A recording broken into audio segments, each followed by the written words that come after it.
तो क्या बोलती पब्लिक, स्वागत आपका फिर से मेरे एक नए डेली ब्लॉग में। नहीं, ये सही नहीं था। Welcome to Hemu blogs. हाँ, ये अच्छा है। तो गाइस, जैसा कि आपको पता है कि बाबा धाम यात्रा मेरी अब समाप्त हो चुकी है और मैं घर आ गया हूँ। और घर आए मुझे ऑलमोस्ट 1 वीक हो चुका है। मैं जितनी भी वीडियोस रिकॉर्ड किया था बाबा धाम यात्रा के दौरान, वो अब जाकर एडिट करके अपलोड कर रहा हूँ। और ये वीडियो जो मैं बना रहा हूँ, ये कंक्लूजन वीडियो है कि मतलब समझ सकते हो, एक छोटी सी समरी कि मेरा यात्रा कैसा रहा, मैंने क्या देखा, क्या सीखा, क्या समझा, वो हर कुछ। और कुछ चीज़ें जो रह गई थी बताना, दिखाना, वो हर चीज़ मैं इस वीडियो में बताऊँगा। तो गाइज, अगर आपने मेरा प्रीवियस वीडियो देखा है फाइनल डे ऑफ देवघर, तो आपको पता होगा कि हमारी क्या कंडीशन हो रखी थी। मतलब भोलेनाथ पर जल चढ़ाने के बाद हम लोग जब आंगन में निकले थे, मंदिर के आंगन में, तो हम लोग बस एक कोना ढूंढ रहे थे कि कहीं जाके बस किसी जगह पे हमें कुछ देर बैठकर हम लोग बस आराम कर लें। बस हम जगह ढूंढ रहे थे। और उसके बाद हम लोग वासुकीनाथ के लिए निकले थे, बट वो सब सारी चीज़ें मैं रिकॉर्ड नहीं कर पाया क्योंकि मेरे फ़ोन में स्टोरेज ही नहीं बचा। और इवन आपको पता होगा, अगर आपने मेरे डे 1 का ब्लॉग देखा होगा, मेरा पेन ड्राइव, मेरा पावर बैंक और मेरा माइक सब कुछ पानी में भीग गया था। तो वो पानी से भीगते ही ऐसा ख़राब हुआ कि उसके बाद तो बस काम चलाओ। मेरा पावर बैंक बीच बीच में चल रहा है, अब बीच बीच में उसमें पावर आ रही है तो मैं चार्ज कर पा रहा था फ़ोन। और माइक तो वैसे पूरा ही डेड हो चुका था, पेन ड्राइव भी रिस्पॉन्स नहीं दे रहा था, मतलब पेन ड्राइव के अंदर पूरा पानी चला गया था। तो उसके बाद मेरा फ़ोन लास्ट होप था, जो OnePlus 9 मेरा फ़ोन है। यार, इस फ़ोन ने मेरी जान बचा ली है। मतलब audio recording, video recording direct मैंने अपने फ़ोन से ही उसके बाद डे 3 डे 4 में करा है पूरा। सोचो, मैं अपने साथ इतना सारा इक्विपमेंट ले गया था, बट लास्ट में काम क्या आया? सिर्फ मेरा फ़ोन। इवन भीगने के बाद भी कई बार मुझे तो डर लग रहा था कि मेरे कैमरा लेंस में पानी ना चला जाए, बट फिर भी मेरे फ़ोन ने यार मेरी जान बचा लिया एट द एंड। और गाइज, ये वीडियो देखने से पहले मैं एक रिकमेंड करूंगा आपको कि प्लीज़, अगर आपने मेरी प्रीवियस वीडियो नहीं देखी है तो एक बार आप वो देख सकते हो, सो दैट कि आप इस वीडियो में जो भी मैं बातें करूंगा आप बेटर समझ पाओगे। तो गाइज, जैसा कि मैंने बोला, ये एक समरी वीडियो है, तो कुछ चीज़ें रह गई थी जो मैं प्रीवियस अपने ब्लॉग में नहीं दिखा पाया था या बता पाया था, तो बस उन चीज़ों को मैं इसमें इंक्लूड करूंगा। क्योंकि देवघर के बाद जब हम वासुकीनाथ गए थे तो बहुत चीज़ें रह गई थी दिखाने और बताने के लिए, तो वो चीज़ें मैं इसमें ऐड करूंगा और थोड़ा अपना एक्सपीरियंस शेयर करूंगा। तो गाइज, अगर शुरुआत करें सुल्तानगंज से, तो आपको नहीं लगता कि मतलब सुल्तानगंज किसी मुस्लिम शासक के नाम पे पड़ा हुआ है? मतलब आप देखो, हम जाते हैं बाबा धाम के लिए भोलेनाथ की पूजा करने, पर शुरुआत करते हैं सुल्तानगंज से, एक ऐसी जगह जो मुस्लिम नाम पे बेस्ड। तो ये चीज़ यार एक शॉर्ट में बताता हूँ, मतलब ज़्यादा मैं डीप हिस्ट्री में नहीं जाऊँगा क्योंकि हिस्ट्री में मुझे भी इंटरेस्ट नहीं है ज़्यादा, पर कई बार कुछ चीज़ें होती है जो जानना बड़ा मज़ेदार होता है। तो बस इसलिए मैं ये चीज़ बता रहा हूँ आपको कि गाइस, सुल्तानगंज नाम इसलिए पड़ा है क्योंकि माना जाता है जब भारत में मुस्लिम शासक आए थे राज करने, तो आपको ऑलरेडी पता ही कि जितने भी मुस्लिम शासक आए हैं, हरामखोरों ने सिर्फ हमारे हिस्ट्री को बिगाड़ा है, तोड़ा है, मरोड़ा है। मतलब कह लो कि जितने टेम्पल है, आर्किटेक्ट है या किताब है, लाइब्रेरी है, सब चीज़ों को सिर्फ डिस्ट्रॉय करने का ट्राई किया है कि मतलब हमारी कल्चर को वो दबा सके। बट वो चीज़ तो हुई नहीं, कितना भी ट्राई कर लिया, आज भी वो चीज़ है ही। बट ये चीज़ भी थोड़ी बुरी लगती है गाइस कि बाबा धाम के लिए जाते हैं, पर शुरुआत करते हैं ऐसी जगह से जिसका नाम किसी मुस्लिम शासक के नाम पे बेस्ड है, सुल्तानगंज। एक्चुअली इसका पुराना नाम बैजकीनाथ धाम है। बोला जाता है कोई एक ऋषि मुनि थे जिनके नाम पे ये फिर भगवान शिव के धनुष और उस ऋषि मुनि के नाम को कंबाइन करके ये नाम रखा गया, बैजकीनाथ धाम।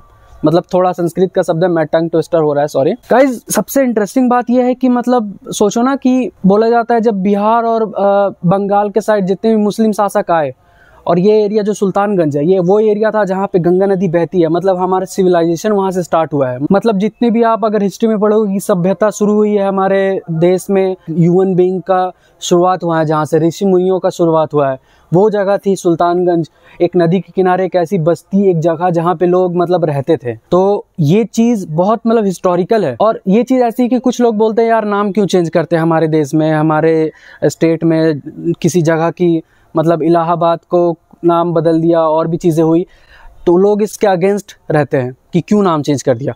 बट आपको नहीं लगता कि मतलब आप सोचो कि एक ऐसी जगह जहाँ पे लोग जल उठाते हैं भगवान भोलेनाथ के लिए और बाबा धाम तक जाते हैं 105 किलोमीटर पैदल यात्रा करके, तो गाइस ये चीज़ मतलब सोचने पे मजबूर करती है कि उस जगह का रियल नेम होना चाहिए था बैजकीनाथ धाम।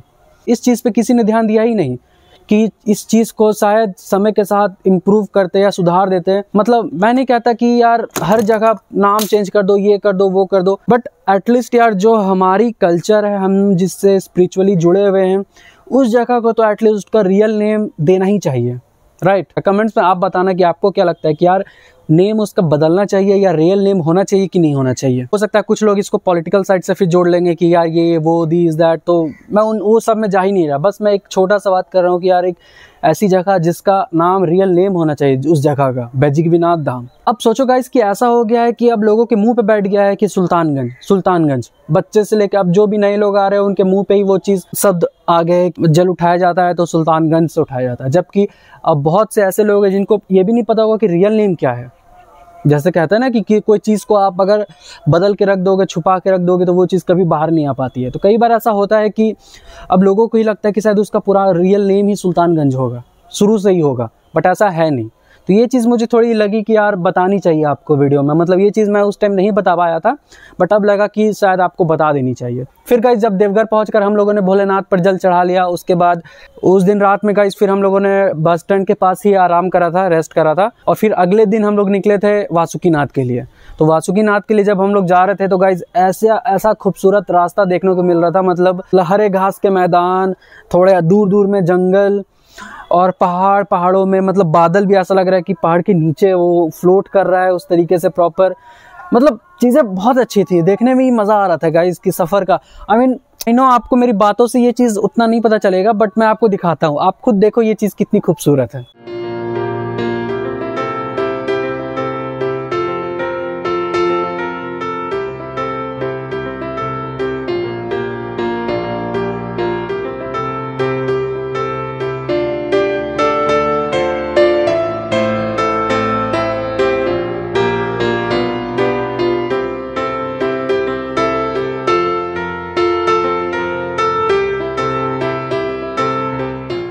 और गाइस फिर हम लोग पहुंच गए थे शिव गंगा बासुकीनाथ, जहां इस तालाब में नहाकर संकल्प लेकर फिर जाते वासुकीनाथ पर जल चढ़ाने के लिए। और जल चढ़ाकर मैं आ गया था आंगन में। अभी आप देख सकते हो यहाँ पे एंट्री एग्जिट में लोग कंफ्यूज ना हो तो इस तरीके से बैरिकेड लगाया हुआ था। और यहाँ पे दुकान भी थे अंदर में जहाँ पे लोग पूजा के सामान और वो सब चीज़ें खरीद रहे थे।